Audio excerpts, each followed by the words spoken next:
Maran cricket అభిమానులకు సుపరిచితురాలు. Sun Risers Hyderabad అనగానే అందరికీ క్రికెటర్స్ కంటే ముందు ఆ టీం సీఈఓ కావ్య పాపనే గుర్తొస్తుంది.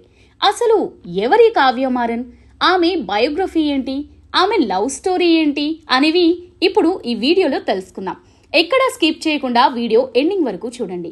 కావ్య మారన్ 1992 ఆగస్టు 6 కళానిధి మారన్, కావేరి మారన్లకు చెన్నైలో జన్మించారు. ఆమె తండ్రి కళానిధి మారన్ ఒక గొప్ప వ్యాపారవేత్త, అలాగే సన్ గ్రూప్స్ కి వ్యవస్థాపకుడు. తమిళనాడు డిఎంకే పార్టీ మాజీ కేంద్ర మంత్రి మురసొలి మారన్ మనుమరాలు ఈ కావ్య మారన్. అంతేకాదండోయ్, అలాగే ప్రముఖ రాజకీయ నాయకుడు దయానిధి మారన్ కావ్యకు చిన్నాన్న అవుతాడు. ఒకప్పుడు తమిళనాడు రాజకీయాలను శాసించి ఒక గొప్ప రాజకీయవేత్తగా ఎదిగిన కరుణానిధి మారన్ కు ముని మనుమరాలు మన కావ్య పాప. ఉదయనిధి స్టాలిన్ ఈ లెక్కకు కావ్య పాపకు బంధువే. కళానిధి మారన్ ఒక స్మాల్ మ్యాగజైన్ తో తన బిజినెస్ స్టార్ట్ చేశాడు. అంచెలంచెలుగా ఎదుగుతూ ఇప్పుడు సన్ గ్రూప్ నెట్వర్క్స్ కి అధినేతగా ఎదిగాడు. అంతేకాదు తమిళంలో పెద్ద పెద్ద మూవీస్ కి కూడా ప్రొడ్యూస్ చేశాడు. తన తల్లి Kaveri Maran Sun network joint manager గా సన్ న్యూస్ లో most powerful and strong woman గా రాణిస్తుంది. ఇక కావ్య మారన్ కాలేజ్ విషయాలకు వస్తే స్టెల్లా మేరీ కాలేజ్ లో కామర్స్ డిగ్రీ పూర్తి చేసింది. యుఎస్ కి వెళ్లి ఎంబీఏ కూడా పూర్తి చేసింది. తర్వాత సన్ టీవీలో ఇంటర్న్షిప్ పూర్తి చేసింది.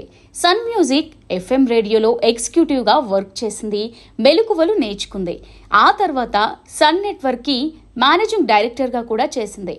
ఆ తర్వాతే కావ్య పాప ప్రయాణం ఎస్ఆర్హెచ్ కొనుగోలు దాకా తీసుకొచ్చింది. 2016లో ఎస్ఆర్హెచ్ టీమ్ కి డైరెక్టర్ గా వ్యవహరించింది. ఐపీఎల్ ఫైనల్లో ఆర్సీబీని ఓడించి ఎస్ఆర్హెచ్ గెలిచింది.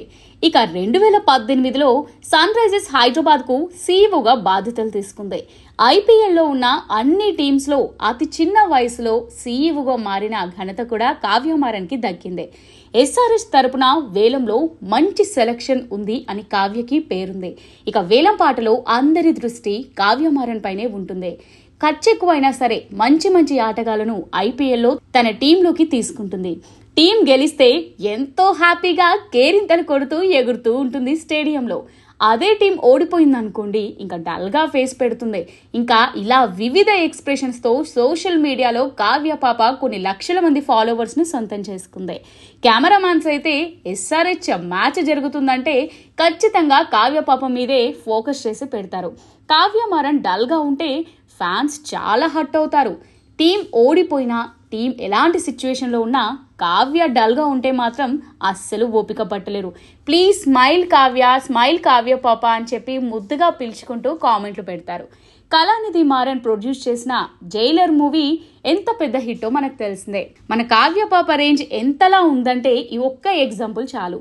జైలర్ మూవీ ఆడియో ఫంక్షన్లో రజనీకాంత్ గారు మాట్లాడుతూ, ఎస్ఆర్హెచ్ మ్యాచ్ ఓడిపోయినప్పుడు కావ్య పాప డల్గా ఉంటే నేను వెంటనే ఛానల్ మార్చేస్తాను. ప్లీజ్ టీంలో మంచి ఆటగాళ్లను తీసుకొని టీం గెలిచేలా చేయండి, కావ్యాన్ని నవ్వించండి అంటూ రజనీకాంత్ గారే మాట్లాడారు. 2018లో సన్ రైజర్స్ హైదరాబాద్ ఆట పేలవంగా ఉండడంతో కావ్యాని చాలా ట్రోల్ చేశారు సోషల్ మీడియాలో. ఆ తర్వాత 2024లో అద్భుతమైన వారిని వేలంపాటలో కొనుగోలు చేసింది కావ్య మారన్. 20,000 కోట్లు వెచ్చించి ప్యాట్ కమిన్స్ ని కొంది. తర్వాత ముంబై ఇండియన్స్ పై భారీ స్కోరుతో విజయం సాధించింది. కావ్య మారన్ కి క్రికెటే కాదండోయ్, స్వీట్ వ్యాపారాలు కూడా చాలానే ఉన్నాయి. 400 కోట్ల నికర ఆస్తులతో 33 ఏళ్ల కావ్య మారన్ నిలిచింది. ఈ 400 కోట్లు ఏవైతే ఉన్నాయో ఇవన్నీ కూడా తను ఓన్ గా సంపాదించినవే. సన్ టీవీ గ్రూప్స్ డిజిటల్ బాధ్యతలు కూడా కావ్య మారనే చూసుకుంటుంది. ఓన్లీ వ్యాపారాలే కాదు, మంచి మనసు గల అమ్మాయి మన కావ్య పాప. క్యాన్సర్ పేషెంట్స్ కి, అలాగే వరద బాధితులు, ఇలా ఏమున్నా సరే అందరికీ సహాయం చేస్తూ వస్తుంది. 33 ఏళ్ల కావ్య అభిషేక్ శర్మ అనే 24 ఏళ్ల యువకుడితో ప్రేమలో ఉంది. ఆ యువకుడు మరెవరో కాదు, తన ఐపీఎల్ టీంలో ఉన్న క్రికెటర్. అలాగే అనిరుద్ధ్, ప్రముఖ మ్యూజిక్ డైరెక్టర్ అనిరుద్ధ్ రవిచంద్రన్ ఉన్నారు కదా, సో అనిరుద్ధ్తో పాటు కావ్య పలు చోట్ల కెమెరాకు చెక్కింది. సో వీళ్ళిద్దరి మధ్య ఏదో నడుస్తుంది, డేటింగ్ లో ఉన్నారని పలు రూమర్స్ కూడా షికారు చేశాయి. దీనికి అనిరుద్ధ్ స్పందించి మేము జస్ట్ ఫ్రెండ్స్ మాత్రమే అని చెప్పారు.